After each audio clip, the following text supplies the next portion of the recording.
Hi eSage, it's Mr. Luke. Today you guys I'm actually going to show you how to play checkers. Checkers is one of my favorite games, especially when I was younger, because it's fairly easy to understand.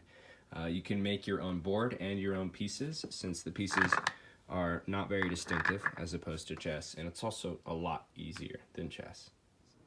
Okay, so to start, when you set up the game, you're going to have all of the tokens for each team. It's a game for 2 people, all going to be on the same colored squares. So you're not going to put the red ones on the white squares and the black ones on the black ones. They're all going to be on one. They can be on either the black or the white. As long as they're all on the same one, that doesn't matter. Now, the one thing you want to remember about checkers is that the pieces can't move forward or backward or side to side. The only direction that they can move is from this spot diagonally forward, either direction.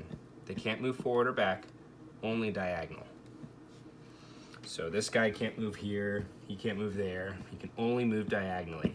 Notice how there's not a diagonal spot on this side of the board? That means it can't go anywhere other than this spot right here. Let's say that there's a piece in front of them, like this black piece. What if he's sitting right here? Well, kind of like in chess, the goal of checkers is to take all of your opponent's pieces. That's the only way you can move checkers. Or if the opponent has no ability to move whatsoever. So as you can see here, he's blocking my way. I can't move there, but I can take the black piece with my red piece. I'm on the red team. Instead of just moving diagonally on top of them, I'm actually going to be able to jump over the piece, and that's how you take pieces in checkers. You're not going to move in front of them, you're not going to move onto their spot and, sit on top of them. You're actually going to jump over the piece and take it. Now, that is whoever's color just jumped over them. In this case, the red piece jumped over the black piece, so it's the red's take. It's the red's token now. I'm just gonna put that to the side right now. So, let's say that the red just took the black piece. At this point, it would be the black team's turn. So in this case, you can see here, since the black team is moving this way, they also have an opportunity to jump over the red player, right? Since they can only move diagonal and this player is in front of them, they can jump over them. But what if they have another piece right here? Well, this means that this piece is actually being blocked by one on its own team. This means that this one is being protected from this one jumping over it. You can't jump over 2 pieces, only one at a time. However, let's say that this piece decides to move here, and earlier, let's say our move was this. They move here, and now it's the black team's turn. They can jump over this red piece, but look, they have the opportunity to jump again on the next turn.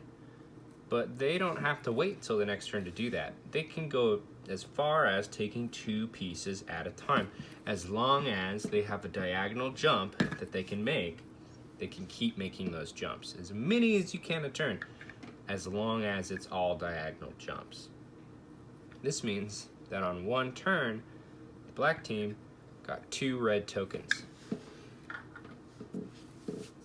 So far we've gone over basic movement, the fact that they can only move diagonally, like this, and how you can take another opponent's piece. Now the last thing you have to remember about checkers is that if your piece, let's say the black team's piece is racing over here super fast, and I'll just take this token off the board for now, and it's trying to get onto this other side. Well, if they make it to this other side of the board, all the way to the opposite side, they get to be what's called a king piece.